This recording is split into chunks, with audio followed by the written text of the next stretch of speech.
Wir sind Christopher und Andrea. Wir leben und reisen in unserem zum Camper umgebauten Polizei-LKW.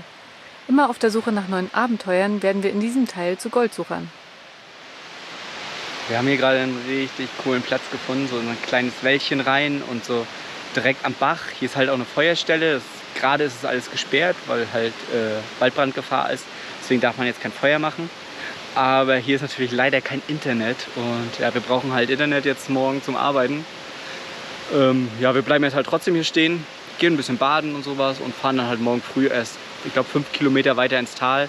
Da war dann nachher auch wieder Internet. Und ja, jetzt springen wir erstmal in den Bach, der ist richtig kalt.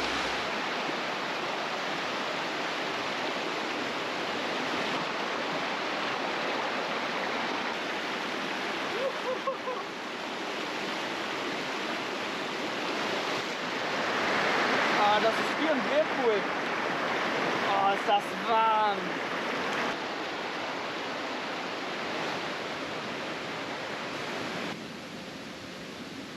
Ich glaube, wenn hier Internet gewesen wäre, wären wir wahrscheinlich eine ganze Woche hier geblieben. Oh ja. Aber ist vielleicht auch ganz gut so. Also, ist echt schön. So mit dem Bach. Hier ist sogar übrigens eine Feuerstelle. Also, wie hatte ich ja vorhin schon eingangs gesagt, deswegen Waldbrandgefahr darf man halt gerade kein Feuer machen. Aber ansonsten wäre es natürlich ganz cool. Da oben sieht man noch die Sonne. Hier ist leider schon Schatten. Dafür wäre sie morgen früh da. Ja, aber das werden wir nicht mehr leben, weil wir halt morgen früh ja rechtzeitig weg müssen.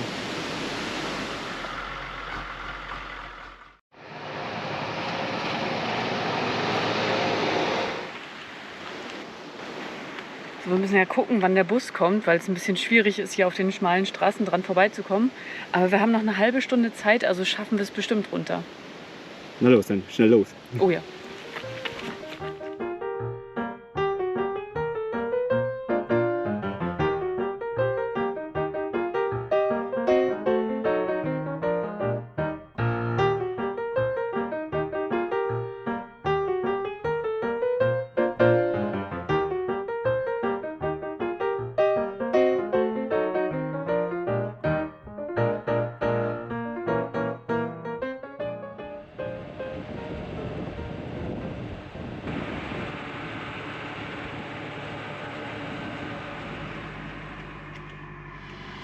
Ja, wir haben gerade wieder wirklich einen faszinierenden Platz hier für die Nacht gefunden. Ein ganz normaler Parkplatz, aber eine mega Aussicht. Also schade, dass wir vorne kein Fenster haben.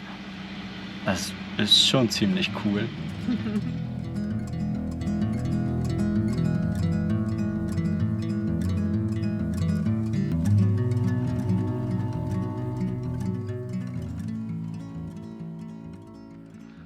Ja, wir haben mal gerade noch berichtet, dass es so schön ist und so ein... So schön ruhiger Parkplatz. Ja, Wir müssen uns wohl korrigieren. ja, irgendwie 5 Minuten später kam das erste Wohnmobil, hat sich auf die andere Seite gestellt, das war noch ganz okay. Dann kam das zweite, dann das dritte. Ja, und jetzt ist alles voll. ist ja auch okay, aber es ist halt nur ein Parkplatz. Und jetzt stehen sie da alle da und breiten ihre Campingtische aus. Und das sind dann halt die Gründe, warum sowas halt immer verboten wird. Ne? Das Ja. ist halt kein Campingplatz, da muss man auf den Campingplatz fahren und kann sich halt nicht auf den Parkplatz stellen. Und ja, wir gehen jetzt auch mal ein bisschen erstmal noch spazieren, bis es abends wird. Nicht, dass wir damit noch in Zusammenhang gebracht werden. Ja, es ist auch gerade ein bisschen laut und ein bisschen viel Action, weil ja alle eben ihre Ja. Campingstühle und so rausgehöhlt haben. Und jetzt Ja, und die Einheimischen, die parken jetzt halt dahinter auf diesen Parkflächen. Wir haben auch schon überlegt, halt wegzufahren, aber wir würden so gar nicht rauskommen. nee, genau, also wir sind eigentlich eingeparkt. Ja, aber kann man nichts zu sagen. Naja, nicht so schlimm. Oder doch, weiß ich nicht. Wir werden sehen Wir werden sehen. und berichten.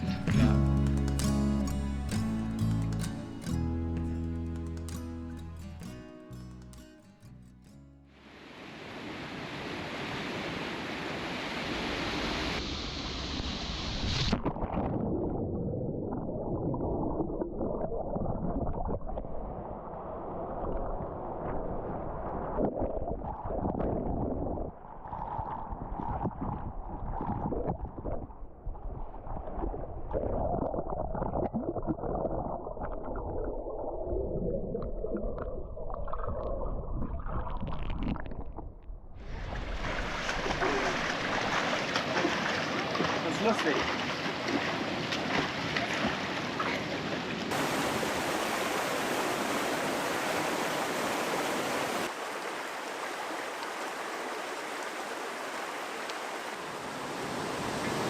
schöner Platz hier, ne? Auf jeden Fall. Sieht aus, als wenn da unten der Marianengraben ist. So dunkel, wie es da ist. Ja, der eine, heute hat er gesagt, der soll irgendwie 4 Meter tief sein wohl, ne?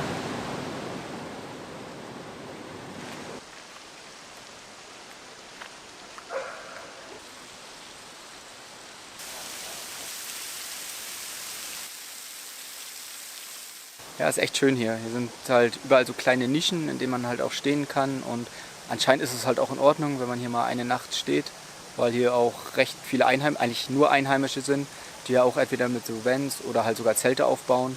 Und hier zieht sich hier so diesen ganzen Fluss lang.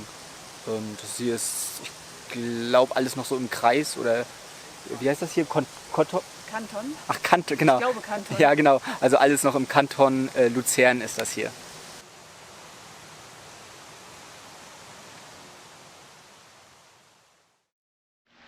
Wir sind in geheimer Mission unterwegs.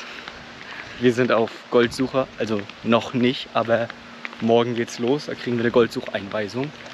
Ist hier ganz geheimer Platz, aber eben kam uns schon der erste Goldsucher entgegen. Auch mit so einer Waschpfanne und Schaufel. Und ja, also ganz so geheim scheint das dann hier doch nicht mehr zu sein an dem Platz.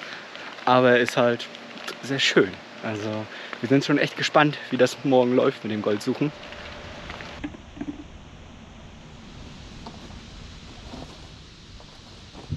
Jetzt wechseln wir den Standort. Jetzt geht's zum geheimen Goldschürfbach.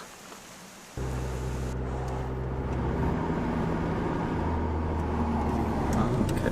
Hier gibt es sogar einen Goldladen, an dem man Goldpfannen kaufen kann. Cool. Aber es scheint hier auch öfters vertreten zu sein in der Schweiz mit dem Goldsuchen, weil hier gibt es sogar Goldwaschkurse. Kurz die Augen verbinden. Ja, wir wollten uns noch so einen Sack über den Kopf ziehen. Genau. Also jetzt müssen wir hier die Augen schließen, weil jetzt müssen wir auch das Bild ausblenden, damit man jetzt nicht sieht, wo wir genau hinfahren, weil das ist jetzt der geheime Spot und ein Goldschürfer verrät nie seinen geheimen Spot. Also Augen zu, alle Mann, außer der Fahrer.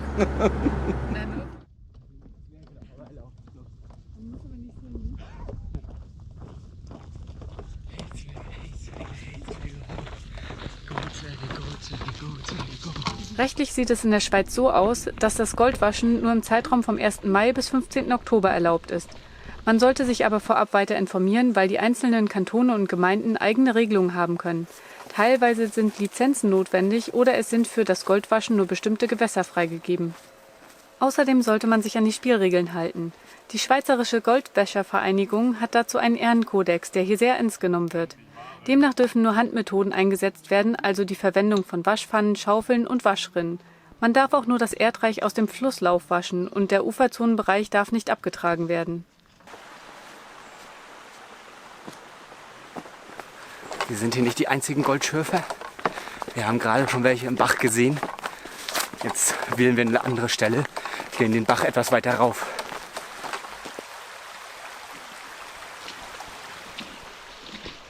Das Goldwaschen ist auf jeden Fall schwieriger und aufwendiger, als wir es uns vorgestellt haben. Wir haben das Glück, dass wir einem erfahrenen Goldwäscher über die Schulter schauen können. Er erklärt uns jeden Schritt. Normalerweise beginnt die Goldsuche mit dem Prospektieren, das bedeutet mit dem Auskundschaften eines geeigneten Abbaugebiets. Diese Arbeit wurde uns bereits abgenommen und wir folgen unserem Profi einfach durch den Flusslauf zu unserem Spot. Ich weiß ja noch nicht so viel vom Goldsuchen, aber das sieht ganz klar aus, als wenn da andere Goldsucher schon waren und auch mal eine Rinne gesetzt haben. Also schön diese Trichterform, um das halt zusammenzuleiten und schön Strömung auf die Rinne zu bekommen. Und das ist ganz schön anstrengend. Ich dachte, man geht aus dem Auto, geht ein paar Meter runter und ist am Fluss. Wir wandern hier jetzt noch einige Kilometer das Flussbett rauf, bis wir am optimalen Platz sind.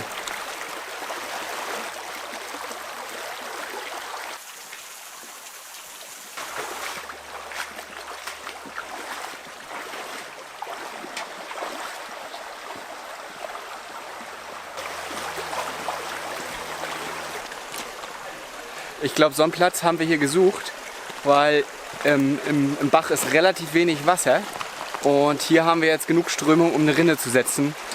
Für uns beginnt die Goldsuche mit dem Setzen der Waschrinne. Das ist nochmal eine Wissenschaft für sich. Dabei gibt es viel zu beachten. Außerdem sollte man darauf achten, dass die Rinne nicht in Strömungsrichtung vor dem Schaufelspot gesetzt wird, weil der bereits bearbeitete Abraum nicht zurück ins Loch fließen soll.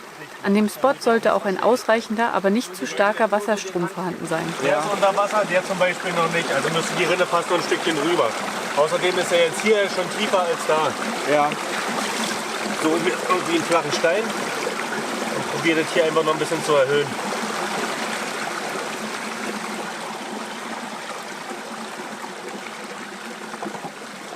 Die Waschrinne trennt die goldhaltigen, schweren Sedimente von den leichten Bestandteilen. Das Material wird in die Rinne geschaufelt und durch den Wasserfluss über die Goldfallen bewegt. In diesen Goldfallen sammelt sich dunkles Bachsediment, in dem möglicherweise Gold sein könnte.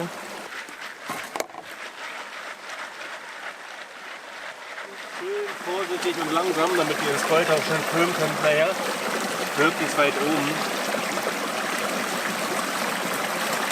Dann siehst du, wie sich alles langsam separiert.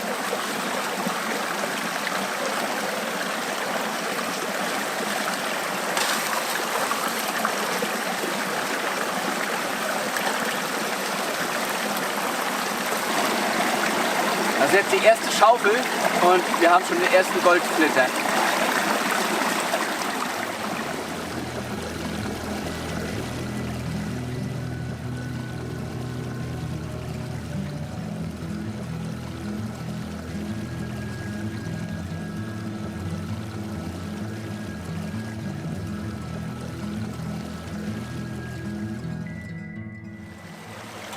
Durch das Vorsieben mit einem robusten Sieb werden die zu großen Bestandteile aussortiert, also sowas wie Kiesel und Steine, die wesentlich größer sind als der größte zu erwartende Goldflitter. Dadurch erspart man sich außerdem Zeit und Kraft, weil man nicht das ganze Material zur Waschrinne tragen muss.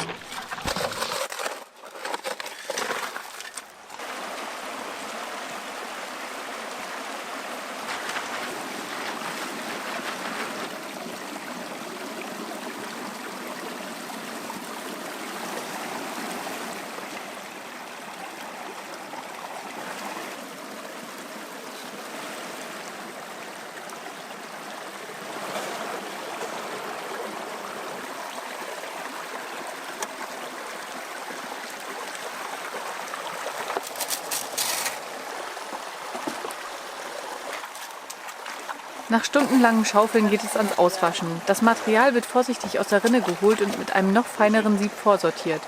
Jetzt kommt die Goldwaschpfanne zum Einsatz. Am Anfang ist es ein bisschen schwierig, die Pfanne zu schwingen, aber nach einer gewissen Zeit hat man den Dreh raus. Mittels kreisender, schüttelnder und schwenkender Bewegung sollen die kleinen, schweren Goldstücke zwischen den anderen Materialien nach unten durchfallen. Hier gilt, Übung macht den Meister. Die Riffel in der Pfanne halten das unten liegende Material fest.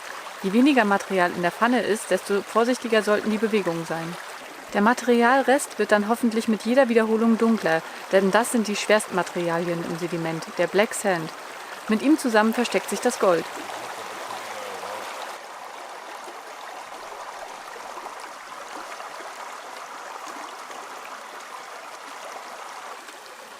Nach 12 Stunden Arbeit kommen wir schließlich auf etwa 0,2 Gramm Gold. Derzeit sind das weniger als 11 €, aber dafür haben wir es ja auch nicht gemacht. Es war ein toller Tag und wir konnten einiges dazu lernen.